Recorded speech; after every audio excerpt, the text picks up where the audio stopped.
Imagina un muro de piedra caliza que se alza 130 metros sobre el río. Es una pared vertical, sin un solo apoyo aparente, y allí arriba, suspendidos en el abismo, cientos de ataúdes de madera te observan.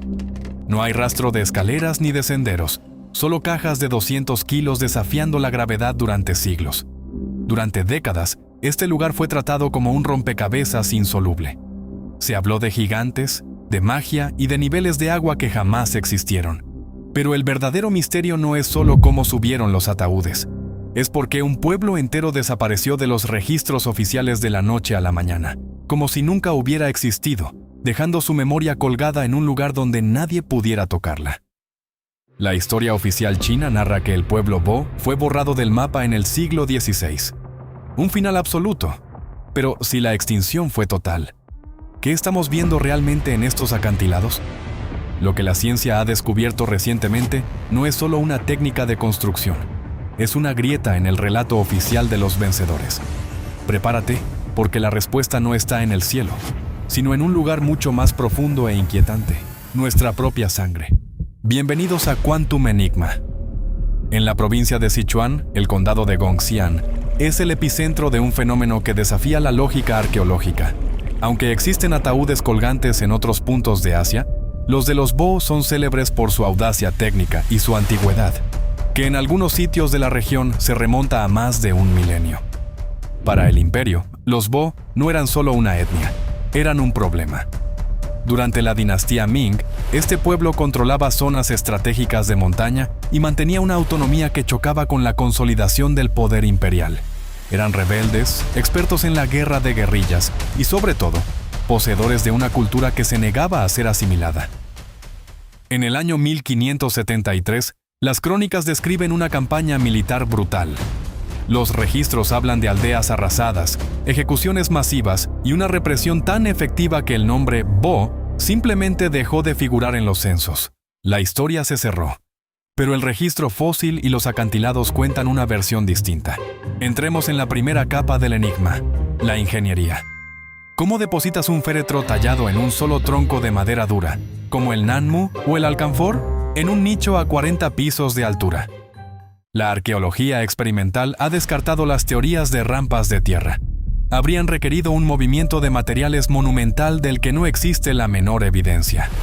La explicación más aceptada hoy es un ejercicio de audacia pura: el descenso controlado. Los Bo probablemente operaban desde la cima del desfiladero. Mediante un sistema de cuerdas de fibras naturales y poleas de madera, descolgaban el ataúd mientras equipos de hombres servían de contrapeso humano en el borde del precipicio. Otros operarios, suspendidos en el vacío, debían perforar la roca e insertar las vigas de soporte. No era solo técnica, era una declaración de intenciones. Al colocar a sus muertos en el lugar más inaccesible posible, los protegían de dos amenazas: la humedad corrosiva del suelo de Sichuan y, sobre todo, el saqueo y la profanación por parte de sus enemigos. El abismo era su caja fuerte. Pero, ¿qué ocurre cuando el dueño de la caja fuerte desaparece? Sin embargo, la ingeniería por sí sola no explica el fenómeno. Para comprenderlo, hay que mirar la forma en que estas comunidades entendían el mundo. En las culturas montañosas del sur de China, las alturas representaban el punto donde el mundo humano se acercaba al cielo. Colocar a los muertos en el acantilado no era ocultarlos, era elevarlos.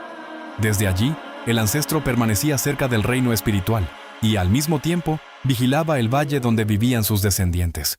Alrededor de algunos nichos todavía sobreviven pinturas rupestres hechas con cinabrio rojo, figuras humanas y símbolos rituales que probablemente acompañaban las ceremonias funerarias. Pero hay un detalle que intriga a los historiadores. A pesar de la magnitud de estas construcciones, los Bo dejaron muy pocos registros escritos. Su memoria no quedó en libros ni en crónicas. Quedó suspendida directamente en la roca.